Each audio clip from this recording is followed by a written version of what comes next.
inutile loin mais avant non bébé amé don mais ago amé oh et bam on est dedans on bat le pot non be nous sous pas et nyam que nous soyons on a aimé yego ayo ni ma bien oh ni ba non c'est ni ba calcul nya de le du amé hein ba o ko bele me moi ouais ma fouté à messia mais moi fou bi mais non messia mais donc oh, la blague là. Parce que à côté de là, on vit dans le béton. Il y a un CD comme l'eau. Oui, on pas maintenant côté collègue blanc, non, c'est Nyan BDA. Et c'est vrai. Voilà par exemple, l'Amérique va venir faisant. Et quoi, mes garçons, Joe les yeux. On me les décroche, et dans le numéro, et Joe, au convoqué, il ne revient plus. Voyez, quand on est anarché à mes potes. Ah mais on par exemple il a mis la théorie vidéo là démenti pour que maintenant mes potes on est gagné victime. Bon et donc les nous y a mis d'or, ça j'en mets d'or. Ah non je comprends parfaitement d'une part aussi et ça j'en date qui qu'on et na maintenant rien na peuple avait soutien tiens maintenant ok et nous y a mieux tiens bien accompagner yo on laisse même. Nous on est né sinon il y a collègue blanc c'est vrai je comprends. Je suis d'accord. Ma glon non lo, ma to nyade non lo. J'ai mis là donc journaliste au Java journaliste au journaliste au Fifia est-ce que au bébé yom Java réseau dio au bunabena amo babelena canal FM Nana FM gameleke au quoi nous que son abona soit les sommes dormir par exemple là gakeme TikTok kegmana ame gbogboroa au blono be TikTok d'apprendre au-dessus à mon boubé pagaille. Aujourd'hui, la plupart des communications, tout se passe sur TikTok. Ouais, donc, on n'est pas négligé. Aujourd'hui, tu as raté tout. Nous, on est obligé là-bas, non. Des vieux gommés, alors là-bas, à trop, ou tonton, sinon, journaliste, sauvé d'obéni. Voir, radio a dit pour là. Amenez les radios, Fifi. Amenez les sites télé, les potes TVT. Pas non, au profit que le on m'a dit nous y a ma fombo non to vrai ouais bana au profit que le on la vie est beau ouais c'est on là ouais fié mais la vie vina nya beau le on a tout boire hein au po les go le do visibilité on enya kemblona fifia sona américain c'est wonene mi fi mi agle mi aseme et là ni projet ni annonce bébé dans nombre de 10 néné hein ni a mobilisé hein et si melon ni a benare you a longtemps yo la do kondi de la ni kondi que la ni bena oh la tem lo di be du me dio me kondi ye mi mobiliser a me coller diaspora o joga mi tu kondi nya benare mi le so riso so lo tonton bon ye mi le on mo are et tanto la no gogomi ouais on la benare a me on do mind nuire quoi a me on c'est on le wo nuire quoi. Et nous que amé à la va non nous y non les va sorte dossier va non nous suis anaké nous on va gérer moi là mais nous ton là Jenny le dit là on sait combien on sait maintenant il doit mobiliser à mon fils vient mi au groupe vient ou Raoul Momo le gote Mathieu Nyasimbe ko to mi on mo ko mi toka quoi il mi do condi de fia on sait maintenant mon ma foi si maintenant mi toi bon Okpabe premièrement les blogging avec les noirs dit les filles à mon le uni au tutuba à messia mais les noirs mais à messia mais les diètes à messia mais les c'est ne okpa nya ko blanc fia no yomi mi sebe e weni président yo yomi yo blanc nya na mia amebu ne te do ase e be do numéro elle da yobe président onyanke ya la biboya vifin benyi sokpo be ba ke mame be ya awo be ya de kereke fifia ne amega wo onde petit a chabe ya gblea oh elle a trouvé tout golé et président donc a nous enyi bena grand frère o chom le dit là c'est deux places na yo be jeune frère o la do game amu o pon nous président non nemo. Non, exemple beni, nyam sobe souvent président, et we yomi va. Et voilà nous allez, onyangia, nous allez, président non na nous organisation la ni benko. Milako, nyanto, nyamama ton wa fi dire que s'organiser be yo nous allez. Nyamek bela no du. Amérique peut le temps. Élément perturbateur do le noir me kebenare. Onta nyabena onyakemlek blanc. O la se gomme d'une part. Onya élément perturbateur olé. Les batteurs on les voit. Yes bébé, mi donne des maman ton mi donne fifi tiens. Yes Américain va le perturber bien. Mi la souhaite dans ben ya gain.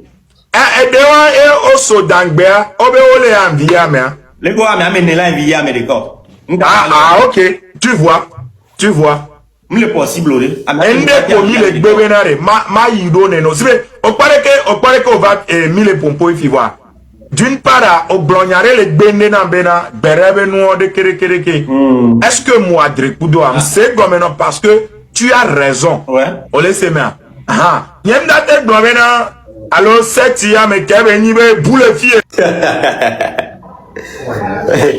On la plaque pour nous alors.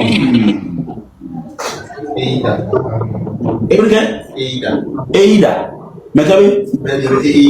Eida moi les pauvres. Eida. Elle savait quoi? Ida, échallé, de tomber, mille blancs, à Kabio Vignamia, et à Tagayomi, et Djibouti, et Béyanami, à Tagambe non, mais à Kabio Vignamia, mais à partir d'aujourd'hui, à Esweba, le soldat le Yémen, et Fiko Yomicha, Funomi, n'a aucun ami à l'époque, non, tu as boire. Nous que c'est trop comme maintenant. Mais justice ça, faut que tu vas te coller là.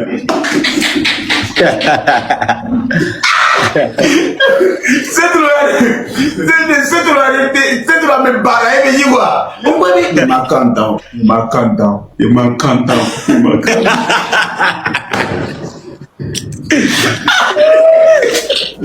Ah voilà, yo le wonya pour fofo on Canada.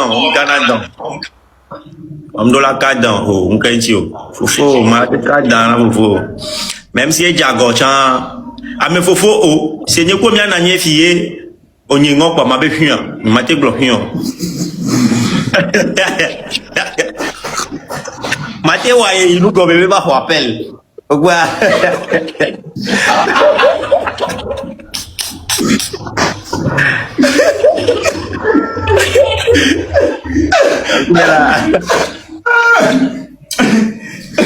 Oh Yesu, alors na mo wa de ba ne osi no ro. Ameke be la de gomirwa ononea, be de ba osi no anu ne be de ba osi. Au fait, problème est ici l'eau. Ma o pas de to be kuma ya. Ne be to na be ogbana funwa. Peut-être que Mateba Globe be enyale tribunal. Vous savez ouais. Voir Fofo, il y a Fofo et quoi? Oui. À moi, un des liens blancs, le volant qui avait vérifié. À moi, n'est pas mes gants d'ato. Fika mes gants les en instant T. Et à Wawe quadrillé. C'est-à-dire, Wawe. Mano blanc applaudi. Il y a un code.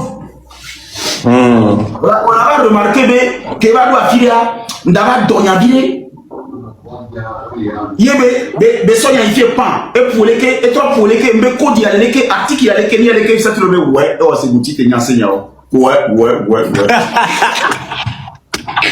on rebaka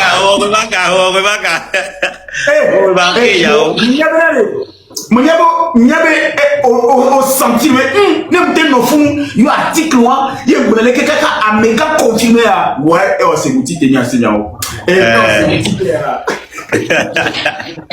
Onyasi yeah Bablo Onyasi ntaja musuche yeah oko va le blo onya kifike musuche là o le blo article de quoi amega complété côté J'allais ma poissi que non furi okulta melewa furi okulta bana ma poissi que alors furi to okulta melewa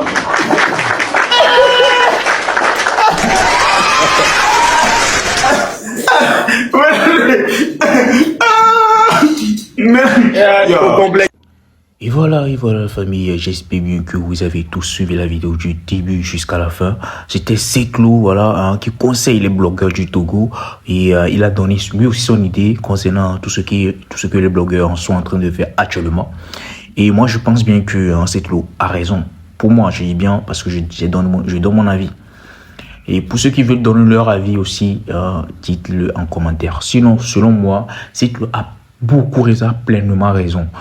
Parce que les blogueurs, je sais pas trop, mais Ils font que des blogueurs. Genre, ouais, blogging, ils font des blogging, je sais pas, pour des bérets seulement. Pour des bérets qui ne servent à rien, hein, pour qui profitent que à eux, et puis qui détruit la population en fait. Vous voyez, qui détruit la population. Et là donc dit voilà, on détruit la population. Hein. Ouais. Parce que les blogueurs au Togo là, c'est ce qu'ils font. C'est ce que les blogueurs du Togo font. Ils ne font que détruire la population parce que nous pouvons entre-temps, mais sortir, faire des trucs là, demander à la population de sortir. Si tu refuses de sortir, ils vont vouloir te boycotter, ils vont vouloir te dire des choses, ils vont inciter la population contre toi. Beaucoup de choses au fait. Vous voyez? Ok, t'as nous sortant, au son toi, bro. Hein? Et nous là, il y a quoi? Au show bizarre là, il y a compte 1000 fois. Au show bizarre là, il y a 1000 fois. Hein? Et là, il y a 1000 fois. Oh, oui. Ils sont refusés. Et on sait tout le. Non. Et ce que c'est tout le leur a dit. Et moi, je pense bien que c'est vrai, c'est la vérité. C'est la pure réalité que c'est qu'il a eu à dire. C'est la plus vérité des choses, au fait. C'est la plus vérité des choses. Imagine que ces blogueurs-là, ils se réunissent. Hein, ils demandent à la population togolaise. C'est pas la population togolaise. Ils demandent à ceux qui sont à l'étranger. Tout. Ils cotisent l'argent. Ils cotisent l'argent pour la construction des hôpitaux et tout, les gars. Ils auront des points.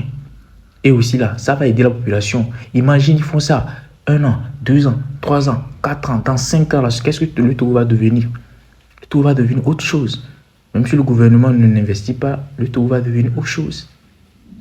Je vous assure, le Togo va devenir autre chose. Bon, bref, j'espère bien que vous avez kiffé. N'hésitez pas à donner aussi vos avis dans les commentaires. On se capte après. Ciao.